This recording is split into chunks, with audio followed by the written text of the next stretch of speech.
Señoras, señores, con la representación para este acto del señor director del Instituto de Investigaciones Jurídicas, vamos a dar inicio al foro al que hemos convocado para analizar un tema de particular importancia, actualidad y complejidad, que tiene que ver con las muy recientes reformas al Código Penal para el Distrito Federal. Este encuentro académico, fue promovido por el propio Instituto de Investigaciones Jurídicas a través de su área penal y por la Academia Mexicana de Ciencias Penales, según ha sido la costumbre en muchos años. Como todos sabemos, y esto explica, siento yo, el interés de ustedes en esta cuestión, como todos sabemos, hubo reformas a este Código Penal para el Distrito Federal publicadas el 18 de diciembre anterior. Afectaron a 59 artículos del Código, y de ellos, estos 59 artículos tocados, hubo modificaciones o ajustes o toques en 16 artículos que tienen que ver con la responsabilidad penal de las personas colectivas o morales. Todo ello en el marco de un cúmulo de modificaciones a diversos ordenamientos, una especie de ley general de armonización o de adecuación que se publicó en la fecha que acabo de mencionar. Aquí estamos hablando, pues ahora, del Código Penal nada más, no nos referimos a los otros muy numerosos ordenamientos que han sido también reformados y que tienen que ver con otras especialidades. Y para poder abordar esta cuestión, nos permitimos invitar, aunque desde su casa, a penalistas de enorme prestigio y conocimiento, que son ya bien conocidos de quienes nos favorecen con su presencia en estos encuentros. No voy a hacer una presentación detallada de cada uno de ellos porque son sobradamente conocidos. Suele uno decir que no requieren presentación y luego hace la presentación. En este caso voy a omitir la presentación, salvo de los nombres, por supuesto, porque es conveniente establecer el orden en el cual se va a producir la aparición en la escena de nuestros conferenciantes. Tendremos dos participaciones iniciales del orden de 20-25 minutos, cada una de ellas, para cubrir una hora, en términos aproximados. Después de esta hora, para refrescar un poco la mente y las ideas, unos 10 o 15 minutos de receso, y luego las otras dos presentaciones para dar el total de 4. Y después de esta segunda tanda o serie de presentaciones, un periodo, si lo tienen a bien, para quienes deseen permanecer, un periodo de preguntas y respuestas, de unos 15 o 20 minutos, para que ustedes puedan formular las inquietudes y preguntas que deseen hacerle a los expositores. Para ello habrá las consabidas tarjetitas, las hojitas, con nuestra súplica de que puedan anotar allí sus comentarios, sus observaciones o sus preguntas. En esta primera etapa van a participar como expositores, según está además en la cartulina de publicidad de este encuentro, doña Alicia Solini Vincas y don Rodolfo Félix Cárdenas, en ese orden. Insisto, la presentación saldría sobrando, los conocen sobradamente ustedes y, bueno, tienen una especialidad, tienen una maestría en el conocimiento de sus temas que nos permite augurar muy interesantes exposiciones. Doy la palabra sin más preámbulo a doña Alicia Solini para que inicie esta serie de participación. Muchas gracias, doctor. Es un gusto para mí estar aquí, a la doctora Olga. Este es un auditorio pues de lujo realmente, siempre el Instituto de Investigaciones Jurídicas. Bueno, y nuestros anfitriones se han destacado precisamente por estar siempre a la vanguardia, ¿no?, de traer los temas que realmente son de preocupación en el ámbito penal. Y yo les agradezco esto, me parece que en este momento es muy necesaria precisamente la discusión sobre estos temas, la difusión, la discusión, porque, no sé si es mi caso particular, yo me quedé muy confusa con muchas de las reformas y creo que, bueno, me parece que todos estamos un poco así, la presencia de todos ustedes acá me parece que confirma un poco mis sospechas. Me tocó hablar en primer lugar, entonces voy a hacer primero una muy breve, todo lo que diga voy a tratar de ser lo más breve para cumplir exactamente con los tiempos porque no siempre soy muy rigurosa con ello, pero sí voy a hacer una pequeña mención de como algunos modelos de responsabilidad para poder entrar al análisis de la reforma al Código Penal para el Distrito Federal, publicada el 18 de diciembre, en relación en particular con el tema de la responsabilidad penal de las personas morales. Miren, el tema de la responsabilidad penal de las personas morales no es nuevo. En el derecho anglosajón, pues desde el siglo XIX ellos han aceptado responsabilidad penal de las personas morales, y en el derecho continental, incluso en países de tradición de la dogmática penal alemana, digamos, han venido aceptando paulatinamente la responsabilidad penal de las personas morales. Cito a Francia, cito a Holanda, y en fin, es obvio que los instrumentos internacionales como la Convención de Palermo, por nombrar alguno, las nuevas formas de criminalidad organizada, en fin, muchas resoluciones del Consejo Europeo han propiciado realmente que los países hayan venido de alguna manera incorporando algún tipo de responsabilidad penal de las personas morales. ¿Cuál ha sido la resistencia frente a eso? La resistencia es precisamente que los países que hemos seguido siempre la tradición de la dogmática penal alemana, hemos encontrado dificultad para adecuar las concepciones, nuestra concepción propia del derecho penal a las personas morales. Y siempre se ha argumentado que el concepto de acción, que el concepto de culpabilidad, que las propias finalidades de la pena son incompatibles con las personas morales. Ese ha sido el principal obstáculo que el legislador ha tenido en cuenta. Poco a poco, también hay que reconocerlo, se han venido desarrollando corrientes dogmáticas que tratan de apoyar dentro de nuestra dogmática continental europea la responsabilidad penal de las personas morales. Y por citar a alguno, por ejemplo, Carlos Gomejara Díez o David Baigún, en fin, son autores, uno en España, otros en Alemania, en fin, que han venido tratando de desarrollar una dogmática propia de las personas jurídicas, por decirlo en un nombre más moderno, digamos, ¿no? Y bueno, lo que también es cierto y lo que se ha venido señalando es que, bueno, por un lado está el tema de si las personas morales encajan en el derecho penal de acuerdo a las concepciones dogmáticas. Pero por otro lado hay un tema también de decisión política criminal, ¿no? De hasta qué punto el derecho penal, ¿sí?, está dispuesto, hasta qué punto quiere, digamos, asumir el reto de reprimir la criminalidad empresarial, ¿no? Y hasta qué punto el derecho penal está dispuesto a aceptar que las personas morales sean sujetos de derecho penal. Mientras esta discusión está presente y sigue habiendo partidarios de uno y otro, hay una frase de Bacigalupo que a mí me gustó, que dice que al legislador le ha dado igual.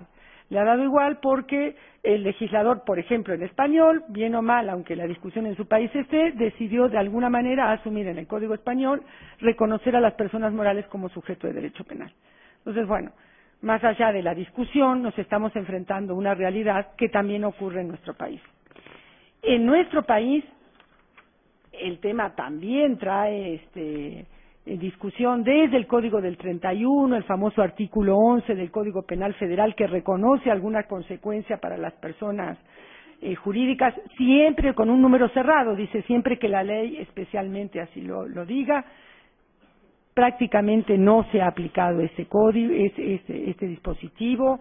El Código Penal para el Distrito Federal, en su versión original de 2002, siguió el modelo español anterior a 2010 y entonces aceptó una suerte de consecuencias jurídicas accesorias para las personas jurídicas, aunque el artículo 27 del Código Penal para el Distrito Federal decía con muchísima claridad que solo las personas físicas eran sujeto de derecho penal y solo preveía para las personas jurídicas consecuencias jurídicas accesorias, que después describía en el 68 y en el 69, y que en la práctica tampoco se aplicaron porque el argumento fue que no se hizo la adecuación procesal necesaria para poder aplicar esas consecuencias jurídicas a las, o sea, el código los preveía, pero no estaban las posibilidades de hacerlo. Si nosotros tratáramos de abstraer un poquito los modelos, ¿no?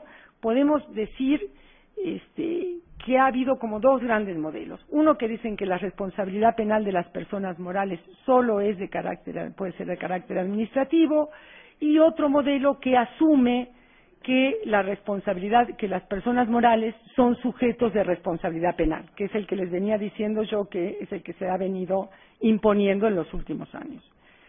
Sin embargo, dentro de esta posibilidad de decir que las personas jurídicas son sujetos de responsabilidad penal, también ha dado lugar, a su vez, como a dos propuestas, por lo menos, estoy realmente simplificando, ¿no? Un primer modelo que diría, bueno, las personas jurídicas van a tener una imputación directa, propia e independiente, por su propio delito, sin que importe el delito de ninguna persona física. Este modelo prácticamente no se ha seguido en ningún país, ni en los países anglosajones.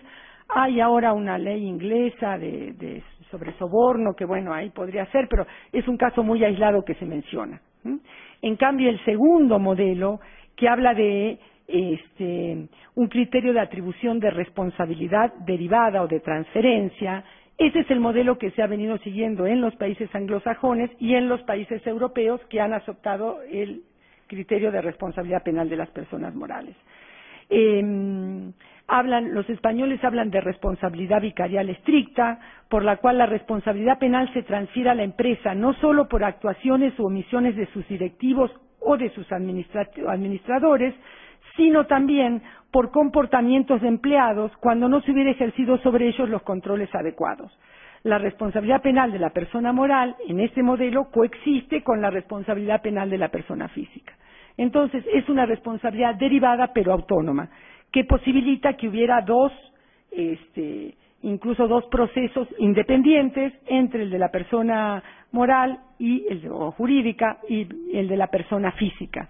Pero, de todas maneras, la responsabilidad de la persona jurídica está anclada, deriva de que la persona física haya cometido el delito. Realmente este es el modelo que más ha imperado, hay más detalles. También quiero decir que a pesar de que se ha discutido sobre el tema de si las personas jurídicas pueden ser culpables, en fin, sobre este tipo de categorías, lo que sí hay acuerdo es que la responsabilidad de la persona jurídica no puede ser una responsabilidad objetiva, ¿no? Esto es, ni puede haber una transferencia de pena, hay que respetar eso, por lo menos eso ha sido la doctrina en general coincidente, el principio de personalidad de la pena, esto es que no le puedo traspasar la pena en automático de la persona física, sino que de alguna manera tiene que haber lo que han dado en llamar un hecho de conexión que conecte la actuación de la persona física con la persona jurídica, de manera tal que la persona jurídica pueda asumir algún tipo de responsabilidad y alguna suerte de culpabilidad para la persona jurídica. Perdón que he sido rápida, pero bueno, el tema es realmente apasionante, hay mucha lectura sobre eso y como ven, las cosas están todavía como construyéndose, digamos, no están nada claras.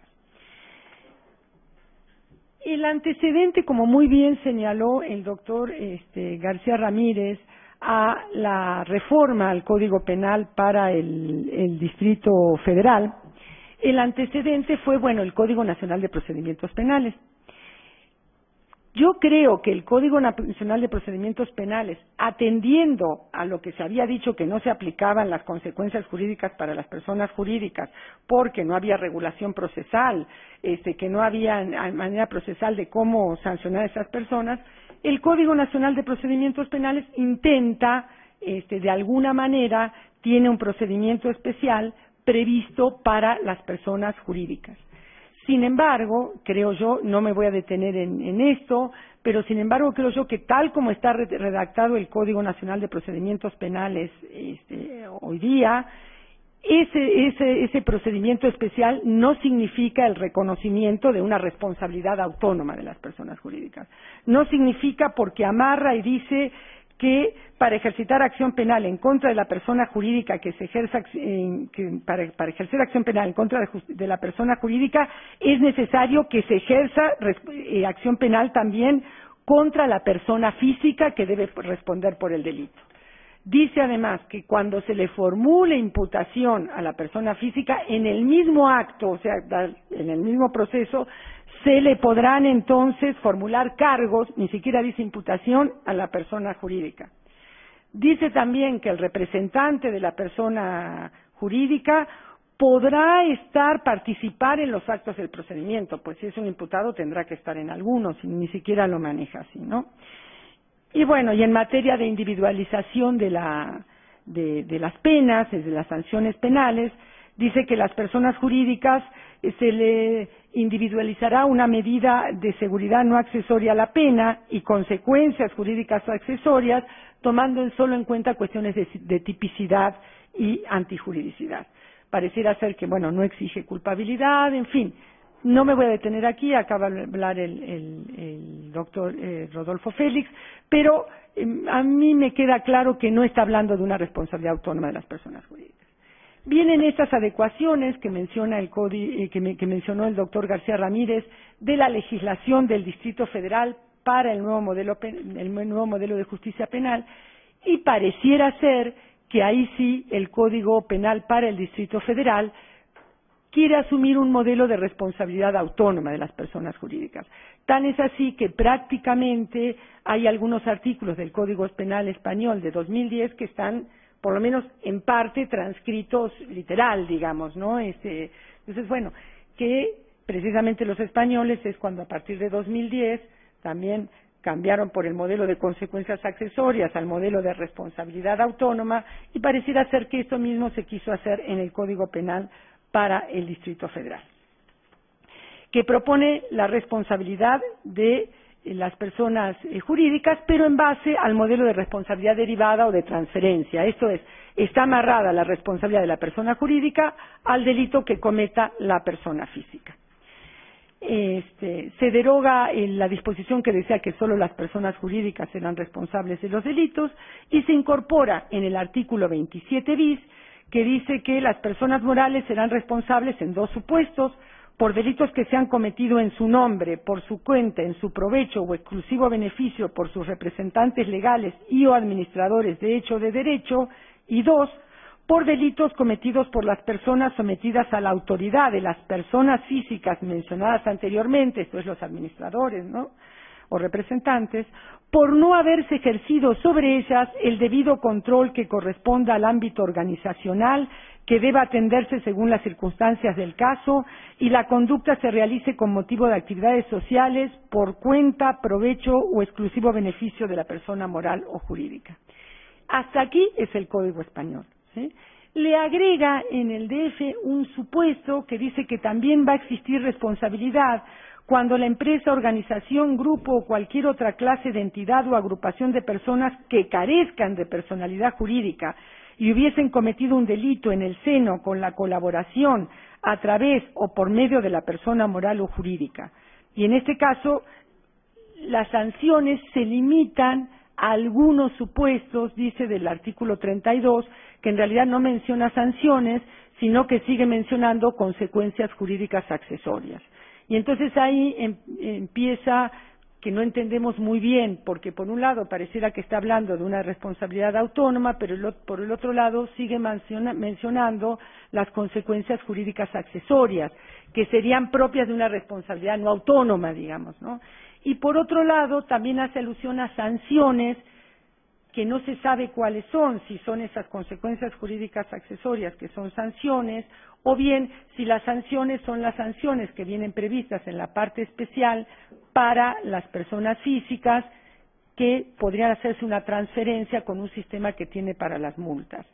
Entonces, esto está realmente confuso. Yo voy a leer unas pocas observaciones para terminar puntuales sobre la disposición del DF, con la aclaración de que cada uno de estos puntos me parece a mí que da para una discusión importante. Primero, entonces, el artículo 27 bis inicia diciendo que las personas jurídicas responderán por los delitos dolosos o culposos. El código ahí no sabemos si son los delitos dolosos o culposos de la persona física o son delitos dolosos o culposos de la persona jurídica, digamos, ¿no? Si estamos frente a una responsabilidad autónoma de la persona jurídica que responde aunque la persona física actúe atípicamente, así dice el código, que aunque la persona física actúe atípicamente va a responder, debe concurrir de todas maneras dolo o culpa del actuar de la persona moral, porque si no estaríamos violando el artículo 3 del Código Penal del DF, que exige que para que haya delito debe haber dolo o culpa. Entonces, bueno, si la persona física actúa típicamente, pues en la persona moral va a haber que hacer alguna atribución de dolo o culpa, como sea que entendamos el dolo o culpa de la persona moral. Segundo, el artículo 27.4 establece que no se excluye la responsabilidad penal de la persona jurídica cuando la persona física actúe con causa de justificación. Eso sí, ya no lo entiendo, porque sí está amarrado a la comisión del delito de persona física, así lo dice claramente el 27 bis, pero si hay una causa de justificación ya no hay delito, y entonces, ¿qué sentido tendría que yo le ponga una pena a la persona jurídica si está actuando, si me entienden, con causa de justificación de la persona física? Pareciera entonces que nos enfrentamos a la responsabilidad autónoma de la persona moral, pero ella, o sea, la responsabilidad, la primera, la que es totalmente independiente por autorregulación, pero eso contradice totalmente con el 27 bis, que lo amarra a que responderá por el delito de las siguientes personas, y menciona los administradores o menciona los subordinados. Si existe causa de justificación no hay delito, si la persona física no comete delito no puede derivarse la responsabilidad para la persona física. Siguiente, el mismo artículo 27.4 menciona que se procederá en contra de la persona moral aunque la persona física haya fallecido o se sustraiga a la acción de la justicia. Esto es, generalmente en todos los códigos lo aceptan, pero lo que aquí sí nos encontramos es que esto sí se contradice con el 421 del Código Nacional de Procedimientos Penales, que está exigiendo que, por lo menos como está redactado actualmente, está exigiendo que se tiene que iniciar contra la persona física, se tiene que ejercitar acción penal contra la persona física para poder ejercitarse contra la persona jurídica. Entonces, aquí sí, esto está supongo que no ha sido una adecuación realmente, sí, en todo caso habrá que ver cómo se armoniza. Después se establece un catálogo de sanciones, más bien de consecuencias jurídicas accesorias, que están en el artículo 32. Se siguen denominando consecuencias jurídicas accesorias, que no se corresponden al modelo, esta denominación no corresponde al modelo que se quiere imponer. La terminología es confusa, si hablamos de una responsabilidad autónoma, aunque derivada, estamos en presencia de delitos y penas. El Código Penal del Distrito Federal pareciera mencionar indistintamente sanción y consecuencia jurídica accesoria. Eso creo que es confuso y no ayuda. En el catálogo de las consecuencias jurídicas accesorias no se menciona la multa. La multa para las personas físicas para las personas jurídicas, viene mencionado en el 38 bis, que refiere a multas que se aplicarán a las personas jurídicas. No se sabe aquí si el juez las aplicará entonces siempre que el juez aplicará multa, o solo aplicará multa cuando en la parte especial, cuando en la norma penal específica venga como punibilidad la multa. Debe entenderse que estas se aplicarán, entiendo yo, solo cuando el tipo penal imputado tenga prevista dicha punibilidad. Esta traslación sería inconstitucional, porque esa punibilidad que viene para el tipo específico es para la persona jurídica, para la persona física que comete el tipo penal, ¿no? Yo no creo que la persona jurídica esté cometiendo ese tipo penal. El tipo penal de la persona jurídica tiene que ver con defecto de organización y con no haber podido controlar al administrador o, en su caso, a la persona física. Perfecto, sí. El régimen de multas es excesivamente severo, corre el riesgo de no ser proporcional, habla de que para cada persona es un día de ganancia, lo mínimo de las multas son 30 días multas y imagínense, yo digo nada más Walmart, ¿cuánto es un día de 30 días multa para Walmart? ¿No?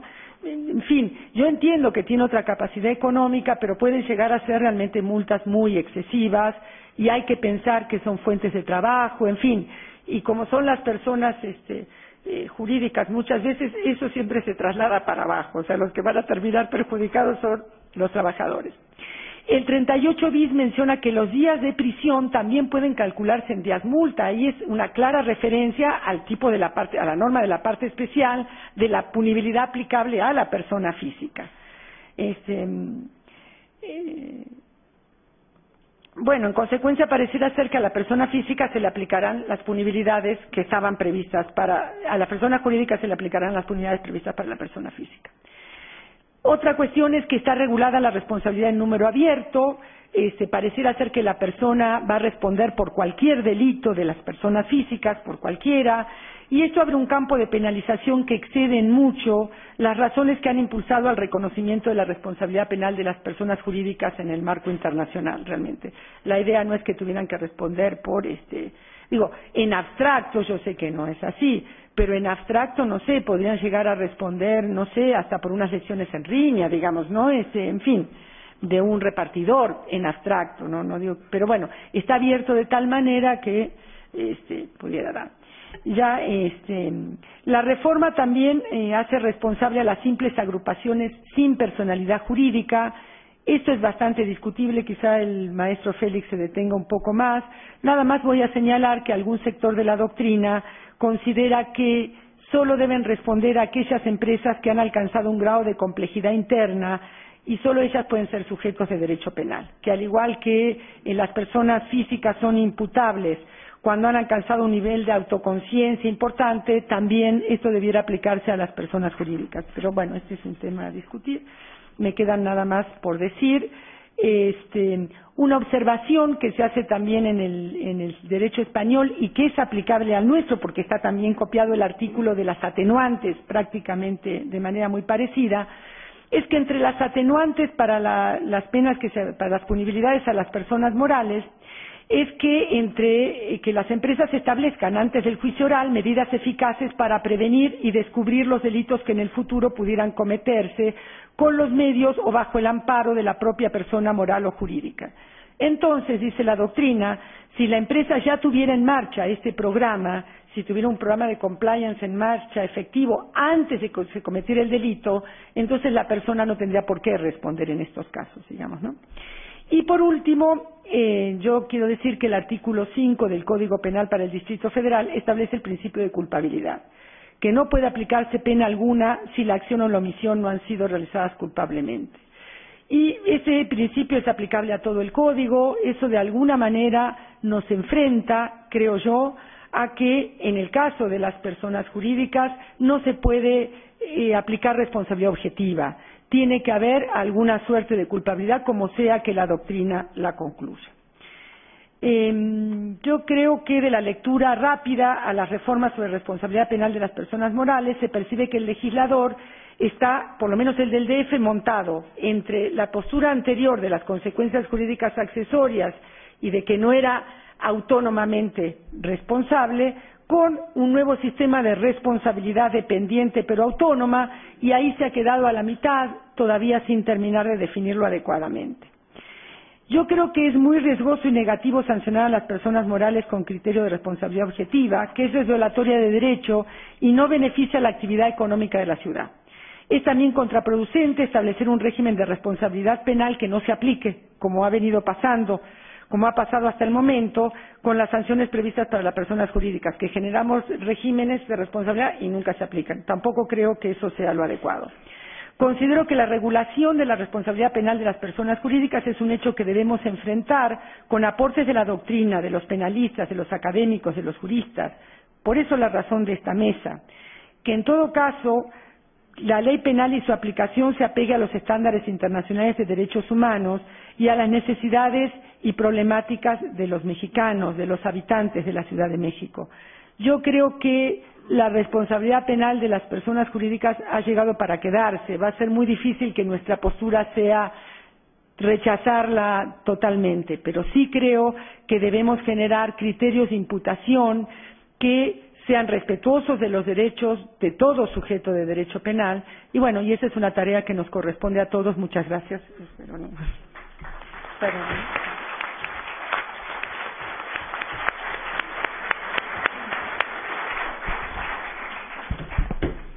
Doctora Profesora Solini, muchas gracias por su excelente exposición y por el no menos excelente esfuerzo para poder ceñir todo su conocimiento, que es muy amplio, en tan pocos minutos de los que ha podido disponer. Quizá en la sesión de preguntas y respuestas haya oportunidad de ampliar algunos de los extremos de su explicación. Gracias.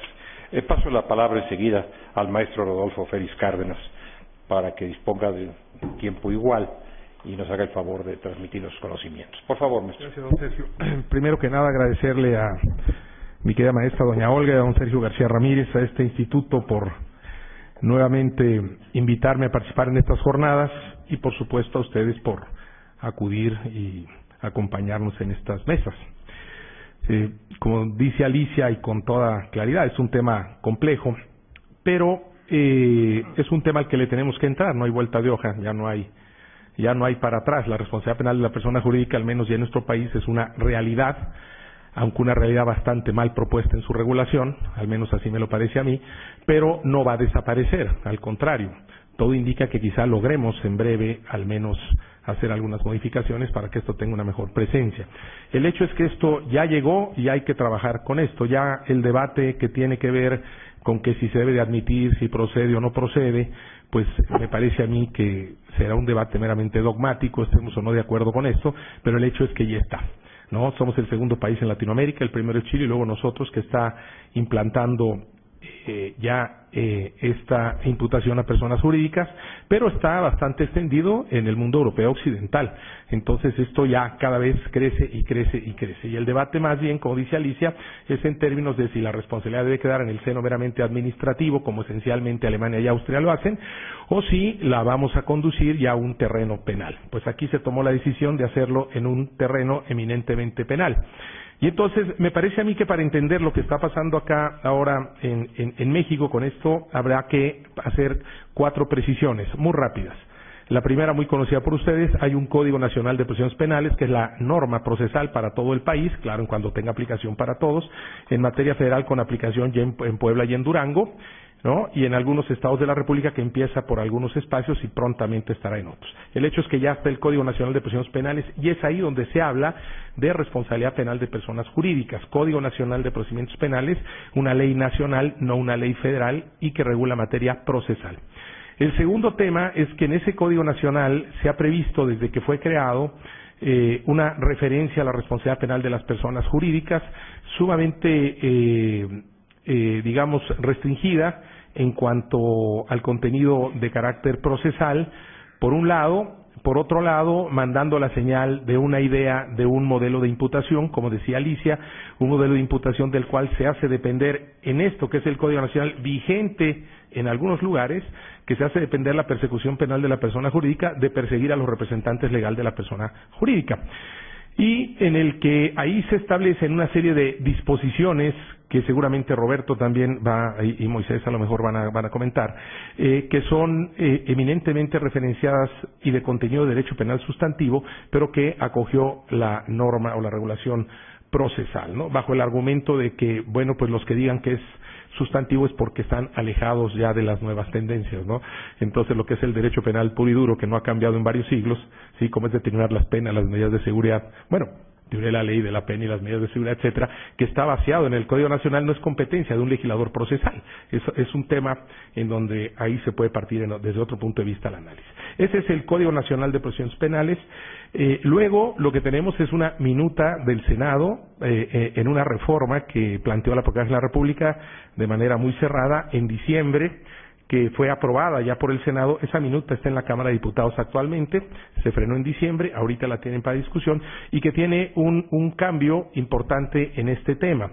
De entrada, porque el modelo de imputación se modifica en la propuesta de la minuta. El modelo de imputación ahora dice que la responsabilidad penal es autónoma. Como decía Alicia, bueno, pues es un tema de una responsabilidad derivada, o como le queramos llegar, pero la idea es que es autónoma. La idea es que se va a separar la persecución penal de la persona jurídica de la persecución penal de las personas físicas, ¿no?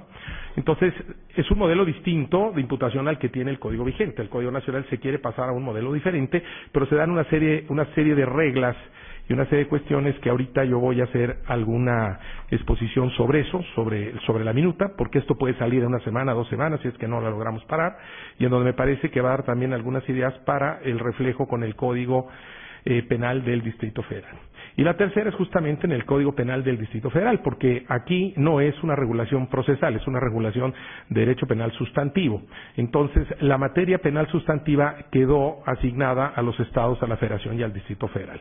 Entonces, mientras aquí se regula en el derecho penal sustantivo la responsabilidad penal de la persona jurídica en el Distrito Federal, existen muchas reglas en materia procesal en el ámbito federal que no son competencia para emitirlas por un órgano federal y que además establece un problema, a mi entender, porque el modelo de imputación que se propone en materia federal no es igual al modelo de imputación que está en el Distrito Federal. Imaginar que una empresa en la Ciudad de México se puede ver comprometida a una persecución penal por un modelo de imputación dependiendo si es un tema federal u otro, si es un tema del Distrito Federal, pues es terrible. Ahora, imagínense ustedes si los modelos los va a hacer cada Estado de la República como quiera, pues la inseguridad jurídica va a ser tremenda, ¿no? Va a haber problemas muy serios. Bien, y por último, si me da tiempo, hacer referencia a algunos aspectos de orden procesal que me parece que es necesario que se atiendan en estas regulaciones.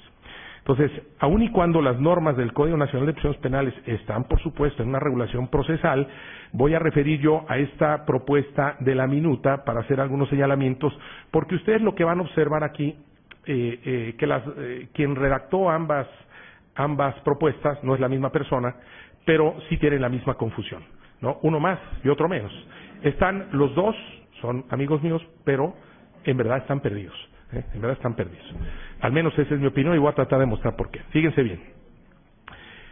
En el código se parte de la idea, en una escuetísima exposición de motivos en esta minuta del Senado, pues sí se dice, o se parte de la idea de considerar que la persona jurídica o la persona moral va a responder precisamente por la idea o bajo la idea del defecto de organización.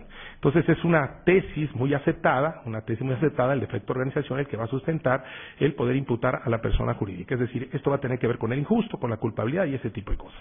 Bueno, pero es el defecto de organización y los dos códigos pues se refieren a ese defecto de organización.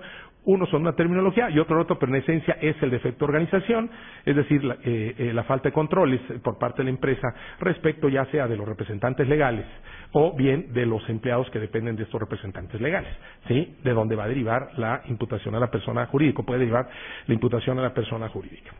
Bien, ¿cómo hay que entender esto? Hay que entender, en primero, como decía Alicia, que por supuesto lo que tiene que existir es un delito que comete una persona física. Eso se llama en la doctrina un delito base. La persona física fue a tirar la basura al bosque de Chapultepec, a contaminar de una empresa química, o la persona es un empleado, vamos a decir, o fue algún directivo quien ha tomado la decisión de no efectuar el pago de impuesto de la renta, ¿no? Retenido, vamos a ver, impuesto retenido, en fin, ¿no? Otro. Entonces, bueno, hay un delito que comete una persona física. El que una persona física que trabaja en una empresa comete un delito, no en automático quiere decir que hay que responsabilizar a la persona jurídica, ¿sí? Hay que ver que los delitos que se cometen dentro, o sea, en el seno de la persona jurídica, que afectan a las personas de la misma persona jurídica que trabajan ahí, alguien le robó el lápiz al otro, pues eso se regulan pues por otra cosa, va el derecho penal en general, las reglas de autoría y participación y otra cosa. Pero cuando surgen del seno de la empresa y se proyectan hacia afuera, entonces es cuando entramos en el terreno de la responsabilidad penal de la persona jurídica. Hay que distinguir primero esto, pero se requiere ese delito base. Entonces, esto nos va a llevar a entender cosas que antes pues eran pues inimaginables en una formación dogmática para un derecho penal para personas naturales. Cuando sostenemos ese delito base, entonces, ¿cómo es que esto se detona para la persona jurídica? Bueno, pues por un lado está la persona física, el empleado y o el representante legal, y por otro lado está la persona jurídica. El empleado, vamos a decir, y o el representante legal van a responder por el delito ambiental. Ese es el delito que se les va a imputar. A la persona jurídica no se le va a imputar el delito ambiental. A la persona jurídica lo que se le va a imputar es el delito, ¿sí?, de no haber actuado para impedir la producción de ese resultado.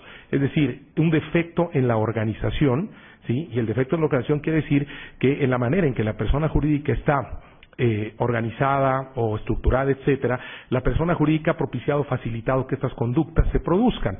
Entonces estamos hablando de dos temas distintos. Partimos de un delito base, pero vamos a tener en el proceso dos delitos, ¿sí? Y permítame decirlo así. Uno, lo voy a llamar el defecto de organización, lo voy a llamar como delito para que se entienda más claro, y otro, el ambiental, el fiscal y demás. Son dos cosas distintas, ¿no? Pero partimos del delito base.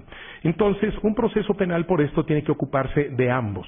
Si es que en el proceso penal están la persona jurídica y la persona física, porque puede ser en un modelo de responsabilidad que se dice autónomo, que la persona jurídica se juzgue primero y la persona física después, que se juzguen al mismo tiempo, que no se juzgue a la persona jurídica y sí a la física, o si se juzgue a la física y no a la jurídica, es decir, todas las combinaciones caben, ¿no? Pero, bueno, pues aquí estamos pensando en que va a haber la persecución a la persona jurídica por ese defecto de organización. Entonces va a haber un proceso que va a seguir con esta idea de que hay dos delitos, pero en el cual la persona jurídica no solo se va a defender por el hecho imputado, que va a ser ese defecto en organización, sino también se puede defender, o sea, puede ejercer defensa por el delito base.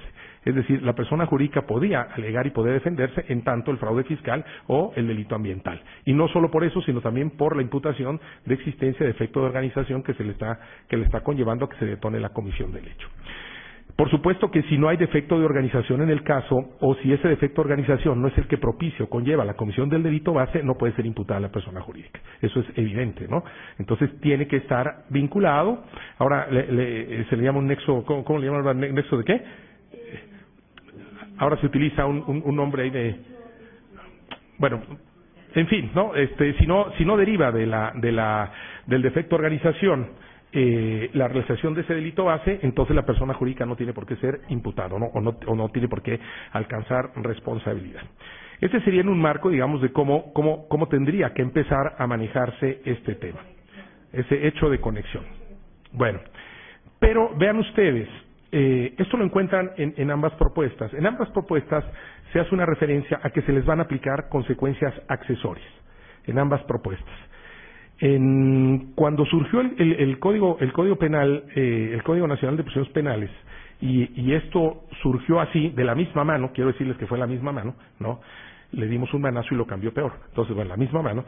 Entonces, en ese Código Nacional de Procedimientos Penales se cometieron muchos errores, es el código vigente, y uno de los errores grandes que existían ahí es que para imponer esas consecuencias jurídicas, entendidas estas como sanciones, se decía que bastaba con un hecho antijurídico, es decir, que bastaba con la acreditación del mero injusto, es decir, no se exigía la culpabilidad, o lo que es lo mismo, se exigía un perro de 3 patas y no de 4 patas, es decir, no se exigía un delito, sino un hecho ilícito, ¿no? Eso estoy diciendo. Es decir, se trataba a la persona jurídica como un inimputable, en pocas palabras, cuando se le imponía una sanción penal, es decir, una pena, en el sentido de pena.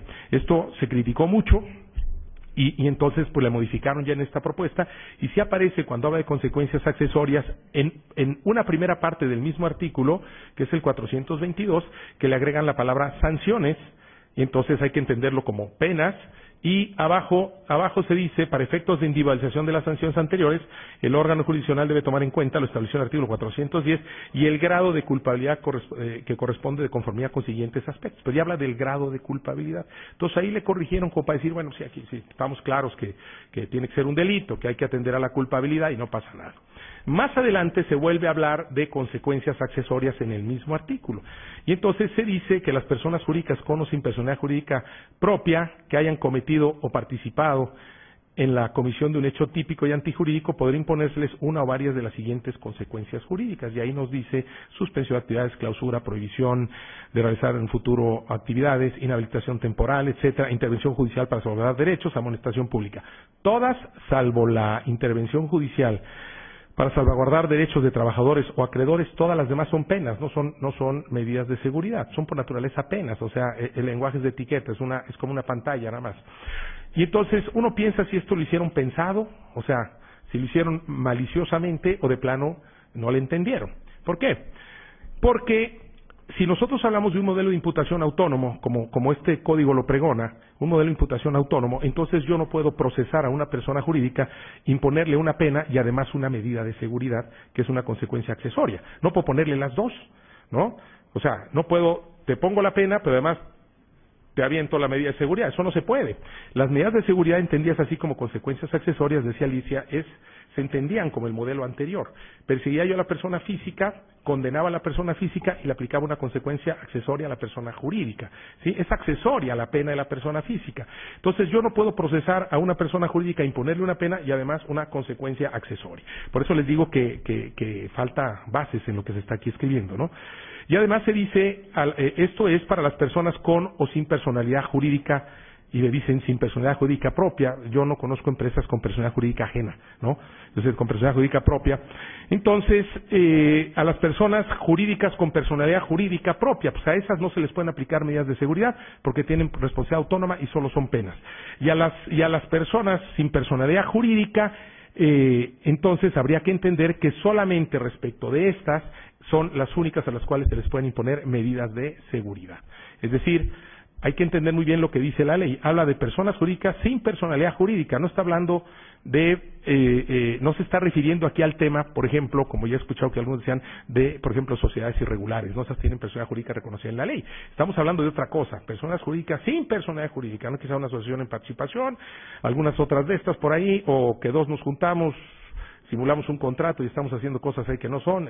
O sea, estas, como no tienen personalidad jurídica, no tienen justamente esa sustancia que refería Alicia al terminal de su exposición. Y como no tienen personalidad jurídica, no pueden ser objeto de la imposición de una pena, de una consecuencia jurídica entendida en el sentido de sanción. Por eso estas son las únicas a las cuales se les podría aplicar una consecuencia jurídica. Entonces, ¿qué encuentro yo de este análisis primario? Que de entrada esa declaración general de que la responsabilidad será autónoma, pues es relativa, porque será autónoma si tienen personalidad jurídica, pero no lo será si no la tienen. Si no la tienen, el régimen derivará de sancionar a las personas físicas e imponer consecuencias accesorias a las personas jurídicas sin personalidad jurídica y punto, ¿no? Propia ya suena feo, ¿ah? Bien, entonces, por supuesto, se habla también aquí de personas jurídicas que hayan cometido o participado en el hecho.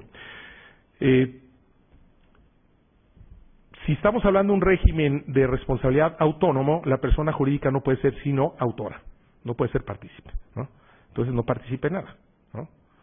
Entonces eso también hay que tenerlo claro. Y por otro lado, si hablamos de que estas son consecuencias jurídicas que son las más severas, suspensión de actividades, clausura, en este artículo, y las consecuencias jurídicas que no son sino entendidas como medidas de seguridad, porque aquí en este apartado la ley dice que para imponer estas bastará acreditar el hecho antijurídico, ¿no? Es decir, un hecho ilícito, 3 patas del perro, no delito, no es lo mismo que la sanción. Entonces, si las consecuencias jurídicas solamente técnicamente procede a aplicarlas a las personas jurídicas sin personalidad jurídica, entonces, ¿qué quiere decir? Que todas estas no aplican a la persona jurídica que sí tiene personalidad jurídica, es decir, a la que le van a seguir un proceso, con lo cual se echa a la basura el proyecto, porque aquí están las más importantes consecuencias, sancionar las penas. Entonces, esto que está aquí tiene que estar del otro lado, ¿no? Del otro lado del artículo, y aquí realmente poner las verdaderas medidas de seguridad, y estas que son las más importantes, que van a ser las consecuencias como sanción, tendrían que estar acá. Entonces no se le pueden imponer si esto resulta a una persona con personalidad jurídica propia, porque estas no están previstas como penas, sino como medidas de seguridad. Bien, y por otro lado, se toca también otro aspecto en la reforma esta en el Código Penal Federal. Digo, hay más cosas, ¿no? Pero así muy rápido, en el Código Penal Federal. Y en el Código Penal Federal se dice lo siguiente: en todos los supuestos previstos en el artículo 422 del Código Nacional de Procedimientos Penales, a este que yo me referí, las sanciones podrán atenuarse hasta en una cuarta parte si con anterioridad al hecho que se les imputa, las personas jurídicas contaban con un órgano de control permanente encargado de verificar el cumplimiento de las disposiciones legales aplicables para darle seguimiento a las políticas internas de prevención delictiva y que hayan realizado antes o después del hecho que se les imputa la disminución del daño provocado por el hecho típico. Esto tiene mucha trascendencia. ¿Por qué? Porque justamente para la defensa de una persona jurídica uno no solo debe atender a el hecho base, al delito base que se dice cometido, sino justamente al defecto de organización. Y gran parte de la defensa de la persona jurídica va a estar centrada efectivamente en si la persona jurídica ha sido un defecto de organización de la misma la que ha propiciado o conllevado a la comisión del delito base. Si el defecto de organización no existe, entonces no habrá cómo exigir responsabilidad a la persona jurídica. Y ese defecto de organización se difumina prácticamente, si es que es real y efectivo, la existencia de programas de cumplimiento, códigos de ética, certificaciones, etcétera. Todo este tipo de cosas que el Estado está mandando a la persona jurídica, derivando en la misma la prevención de comisión de delitos, y que dice, entonces la persona jurídica es una persona que tiene una política de prevención y de cumplimiento con la ley y con las normas internas, que precisamente lo que está haciendo es actuar para evitar que los empleados vayan y tiren la basura en el bosque Chapultepec. Si ya fue solito, ya es otra cosa, ¿no? Pero entonces la empresa aquí no tendría por qué ser responsabilizada. El análisis lo tendríamos que hacer hacer en uno de los aspectos desde ahí. Si la empresa es una empresa que cumple, que tiene programas, que tiene un programa de compliance efectivo, no que tenga un programa muy bonito pero guardado en la caja fuerte que nadie lo ve, ni lo conoce, ni lo utiliza, ni nada, no, sino realmente las políticas de la empresa se cumplen en materia de prevención y cuenta con esta cobertura, entonces la empresa no tiene por qué ser responsabilizada penalmente. Pero aquí dice que en todos los supuestos previstos en el 422 del Código Nacional de Procedimientos Penales, las sanciones se pueden atenuar hasta en una cuarta parte si con anterioridad al hecho que se le imputa, ¿no? O sea, si con anterioridad al hecho que se le imputa. Es decir, aquí el autor, yo no sé qué estaba haciendo, pero el autor lo que hizo fue pensar, bueno, pues como las personas jurídicas tienen una bola de cristal en la oficina, ¿no? O se vale el azar en el derecho penal, o una bola mágica, porque es antes del hecho, o sea, el hecho puede ocurrir quién sabe cuándo, ¿no? Entonces, si antes del hecho tú tienes una persona, fíjense bien, un órgano de control, por ejemplo, un CFO, ¿no? Tienes un agente, un oficial de cumplimiento y todo, que además actúa, ¿sí? Para verificar el cumplimiento de las disposiciones legales aplicables, o sea, está observando la norma, la persona jurídica, está cumpliendo interna y externamente la persona jurídica, es decir, está actuando conforme a la ley. Si tú cumples con la ley, no te preocupes, tú tienes derecho a la cuarta parte de la pena, ¿no? Entonces, o sea, la pena de la persona jurídica está asegurada, porque no importa que cumpla con la ley, porque se le va a aplicar la cuarta parte de la pena. Es un premio por cumplir con la ley, ¿no? Entonces, por eso les digo que yo no sé a qué horas hizo esto, y esto tiene una explicación. Esto viene en el Código Penal Español, pero el Código Penal Español no dice antes, sino dentro del proceso, después del hecho, ¿no? Entonces, le puso antes y después. Dijo, hay una aportación del derecho mexicano, ¿no? Entonces, le pone después. Y el Código Español, ¿qué dice? Claro, si la persona jurídica que ya ha incurrido en la comisión del hecho, después del hecho y antes de la audiencia de juicio, en el proceso, la persona jurídica, por ejemplo, hace compliance, se corrige, realiza ciertos actos como reparaciones, etcétera, etcétera, entonces sí te aplica una disminución, una cuarta parte de la pena. No quiero que la persona se muera, te voy a tratar la primera vez bien, la segunda ya veremos, pero es después del hecho, no es que si antes del hecho tú cumplas, ya te tienes la cuarta parte de pena asegurada, ¿no? O sea, no habría defensa posible para una persona jurídica con esta norma, porque la pena está asegurada por disposición de la ley, ¿no? Bueno, nada más, 3 minutos, don Sergio. Sí, ¿verdad? Bueno, ya me puso aquí don Sergio la pistola, ahí voy, muy rápido. Entonces, esto ustedes lo van a ver proyectado, pero más torcido en el Distrito Federal, ¿no? O sea, confunden las dos, consecuencias, sanciones, y uno dice que el modelo del otro está mal entre ellos, y la verdad es que el lunes nos vamos a ver las caras en NACIP y vamos a ver cuál está mejor, ¿no? Pero bueno, el tema cuál es aquí, fíjense, en materia procesal no hay reglas, son muy pocas, y tiene que haber reglas importantes en materia de procedimiento para las personas jurídicas. Nada más yo dejo los aspectos para las preguntas. Primero, ¿quién puede defender a una persona jurídica? Segundo, ¿quién puede ser representante legal? ¿Quién es el rostro de la persona jurídica y hasta dónde es la responsabilidad? Y además, ¿cómo juega el papel del estatus del representante legal de la persona jurídica en el proceso?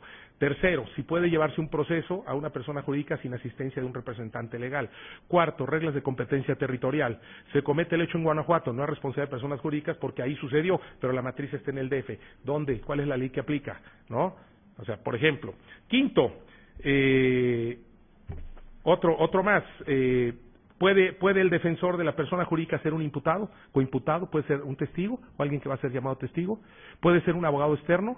¿No? Anótense porque va a ser la nueva chamba, también. Pues, o tienen derechos humanos las personas jurídicas, ya nos pusieron a discutir, o nos dicen que no, pues esto ya, bueno, ya saben, ¿no? Problemas del ne bis in idem, juzgamiento previo a la persona físico-jurídica, cómo repercute, si acaso repercute en el otro, ¿sí? Si la persona jurídica puede ser acusador y acusado para efectos del mismo proceso, etcétera. Son algunos nada más que yo les dejo ahí y que con gusto yo puedo platicar con ustedes cuando vengamos de regreso. Muchas gracias.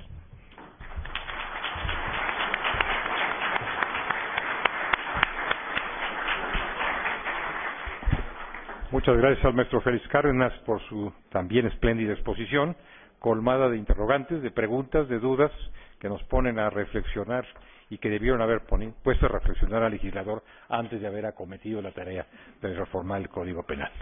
Bien, vamos a abrir un receso, como lo habíamos anunciado, de 10 minutos, si les parece, y dentro de 10 minutos nos reencontramos con el maestro Moisés Moreno y con el maestro Roberto Ochoa.